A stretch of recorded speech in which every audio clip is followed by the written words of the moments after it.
Bonjour à tous, je suis heureuse de vous retrouver pour cette nouvelle bulle lunaire, pour cette pleine lune du 27 février.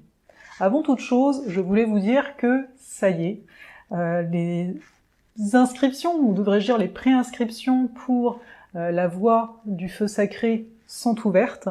C'est l'accompagnement de 8 personnes qui va débuter fin mars, dont je vous parlais dans la dernière vidéo. Donc là, je vous mets un lien en descriptif où vous allez pouvoir avoir les détails. Et si seulement vous vous sentez vraiment appelé, c'est-à-dire si vraiment vous voulez rejoindre cette aventure-ci, vous remplirez le formulaire et on aura un entretien, parce que pour moi c'est essentiel que l'alchimie soit présente entre tous les membres du groupe. Et voilà, bon, j'en dis pas beaucoup plus ici, simplement parce que vous allez avoir le lien. Je pense que pas la peine de faire doublon. Et comme ça, ça nous permet d'aller plus rapidement dans le vif de notre sujet du jour, avec la carte qui est par ici pour moi. Donc, cette pleine lune. On a une pleine lune en Vierge, la lune est en Vierge, le soleil est en Poisson. Cet axe-là, Poisson-Vierge, nous parle vraiment de... C'est en fait un équilibre entre la justesse et le sacrifice. On a à la fois dans les énergies Poissons une volonté, j'ai envie de dire, d'abandon face à la vie, à savoir recevoir ce qui est, à savoir être dans une forme de résilience, mais en même temps l'énergie de la Vierge en face nous dit « oui mais j'ai quand même besoin de clarté, j'ai quand même besoin que les choses soient précises, j'ai besoin de planifier ». Et c'est là qu'on est dans une opposition, c'est-à-dire que d'un côté le soleil Poisson nous dit « mais fais confiance, permets-toi entre guillemets des vacances », parce que des fois on peut être en vacances sans l'être. Ici, avec le soleil Poisson, c'est toujours des phases où on nous demande de nous mettre un peu en retrait du monde, simplement car c'est une partie de l'année où on intègre énergétiquement énormément de choses. C'est pas pour rien si les dernières semaines vous vous sentiez particulièrement fatigué. Oui, il y a des idées, oui, il y a des plans, oui, vous avez sans doute fait des choses pour avancer dans votre vie, mais Mercure restait rétrograde, et dans cette carte, il ne l'est plus. Mais donc il était rétrograde, donc vous avez fait des démarches, des choses peut-être un peu chiantes, de l'administratif, de la préparation, mais rien qui vous met au devant de la scène. Et donc là, on aurait envie, on aurait le goût de se dire « bon allez là, il faut que ça donne quelque chose ». Et en fait, ce soleil Poisson nous dit « non mais, lâche ». Vraiment, l'énergie du Poisson, l'énergie neptunienne en général, nous invite à ce grand plongeon qu'on a beaucoup de mal à faire, car ça nous donne la sensation d'être face au vide.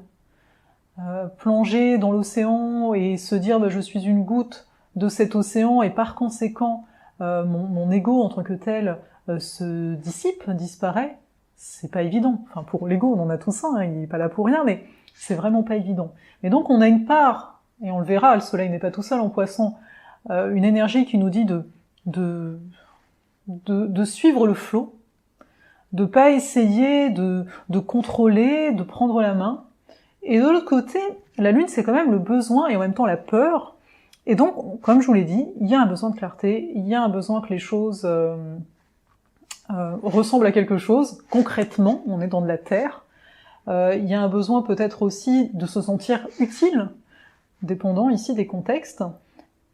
Donc on est entre les deux, c'est l'opposition. Mais en fait, on voit une chose, on voit que c'est aussi, cette pleine lune, une très bonne période pour sortir la tête hors de l'eau. Pour se dire, alors attends, peut-être que t'as pas cette sensation d'avoir avancé, mais sois objectif. Les périodes de pleine lune, c'est de l'objectivité, les nouvelles lunes, on est très dans le subjectif.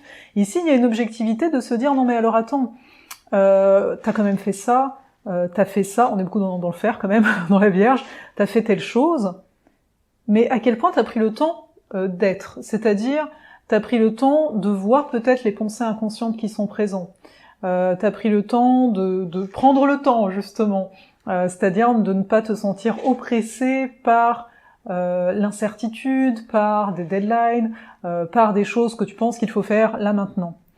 C'est un bilan, c'est une pleine lune qui nous aide à faire un bilan avant de commencer le nouveau cycle dans 2 semaines avec la nouvelle lune en Poisson. Donc d'un côté, on a ça. On a également, le soleil est en poisson, je vous le disais, on a également Vénus, qui vient d'entrer par rapport à cette carte dans l'énergie poisson, qui s'oppose également à la Lune.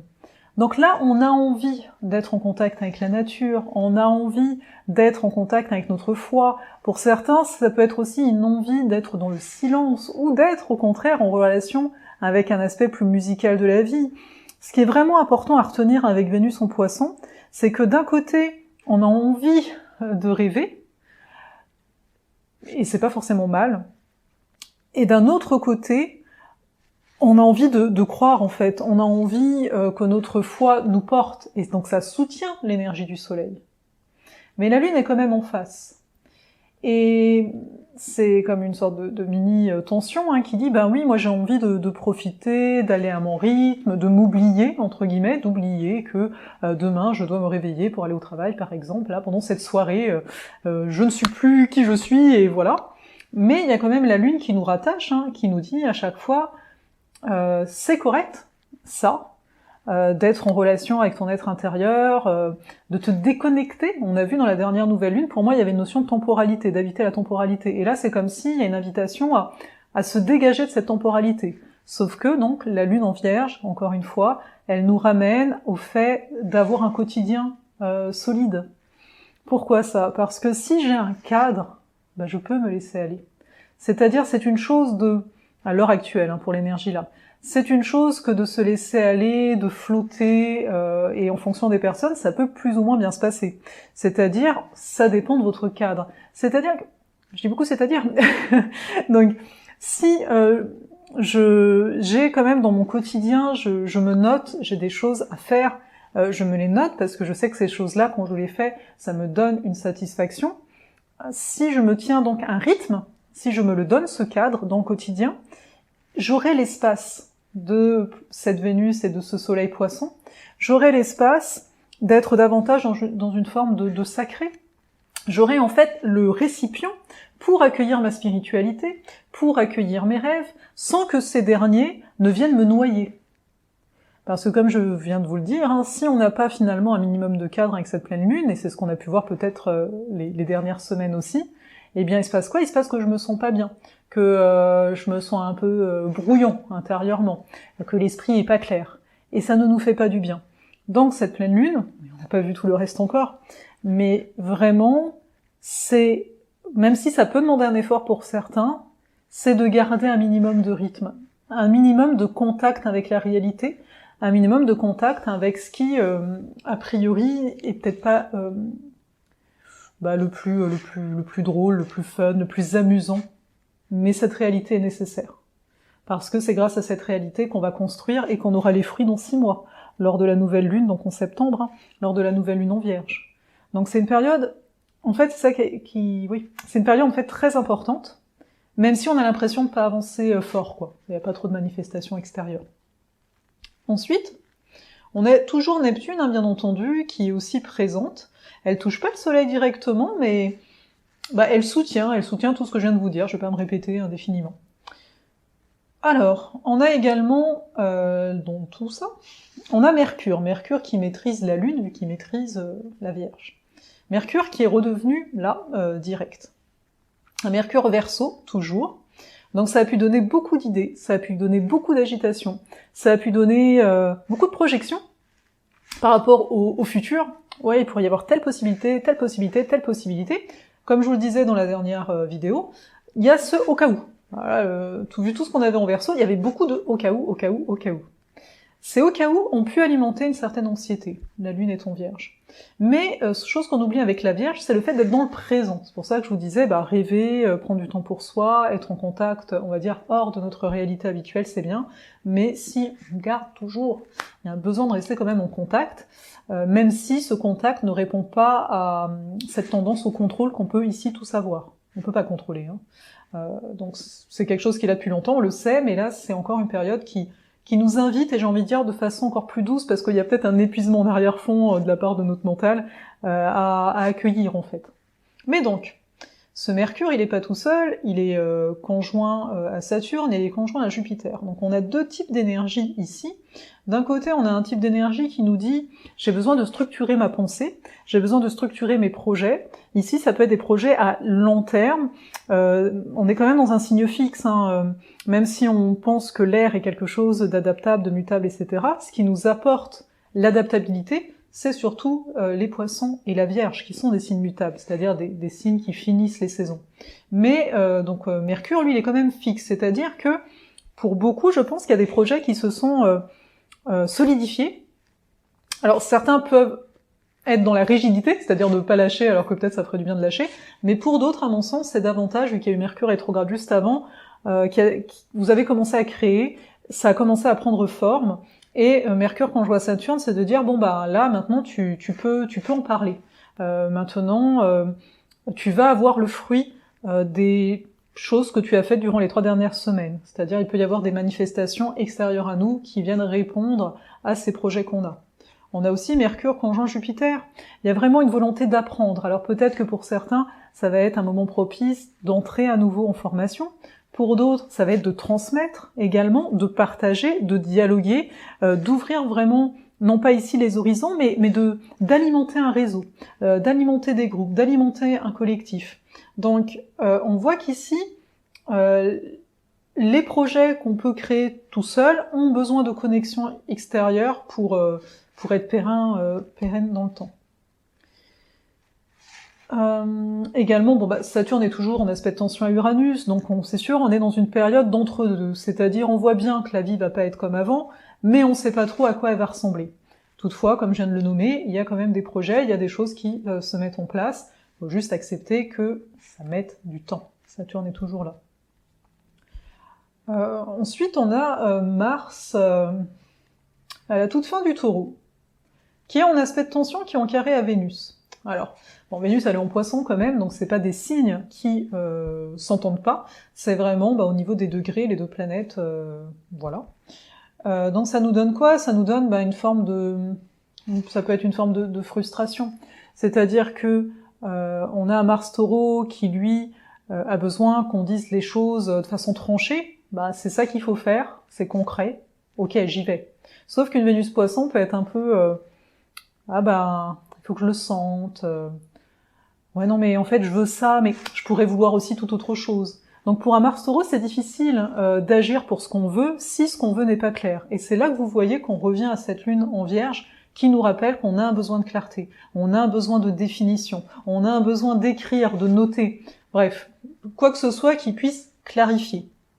Pour faire un ensemble de cette carte, on voit quand même ici que, je fais pas encore l'ensemble, on voit aussi que Pluton est quand même en bel aspect à Mars, donc ça veut dire qu'il y a de l'énergie. On va quand même être dans une phase où on va retrouver de l'énergie si on s'est permis, encore une fois, d'habiter notre espace, c'est-à-dire que si on s'est donné pour la semaine des choses à faire qui construisent, même si le côté incertain est toujours là. Donc ça, voilà.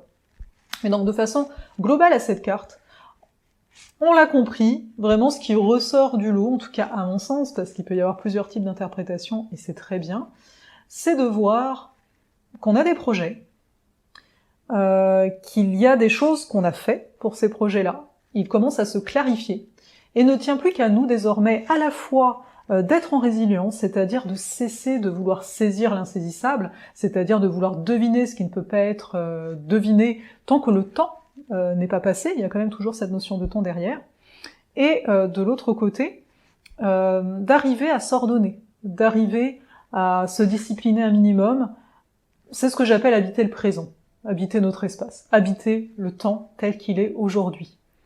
Donc voilà, chacun va trouver comment faire ça, j'en suis sûre ici, mais c'est de se rendre compte que on est comme dans une période de flottement, mais en même temps avec des idées qui sont très claires, il y a toujours une volonté de construire et de construire du nouveau en arrière-fond, et là, vraiment, la clé de voûte, c'est de dire, mais pour ça, il faut que t'aies des rituels, des habitudes qui sont bien ancrées, parce que sinon, oui, tu peux te perdre. Et parce que sinon, oui, ici, si on touche aussi le relationnel en tant que tel, parce que Vénus c'est aussi ça, ça nous dit que il y a certains liens qui peuvent se défaire.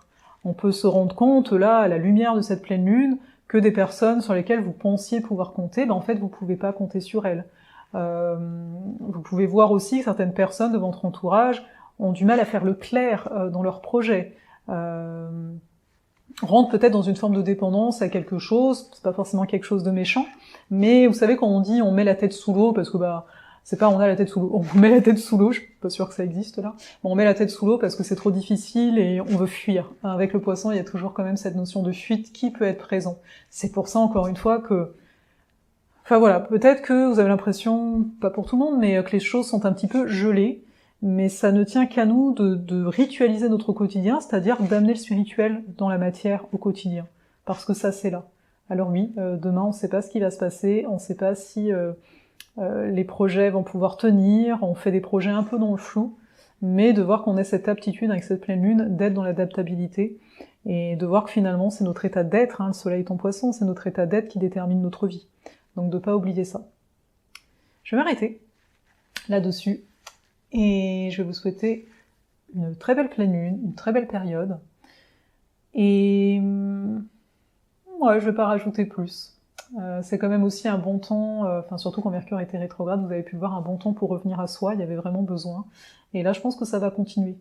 Faites-vous du bien, soyez dans la joie le plus possible. Je sais qu'il y a des choses qui sont difficiles, je sais qu'on contrôle pas, mais voyez que des fois c'est ce désir de contrôle aussi qui nous fait souffrir. Donc il y a des choses comme ça à apprendre à lâcher. Même si lâcher n'est pas le bon mot. Mais bref, je vous laisse et je vous dis à la prochaine vidéo.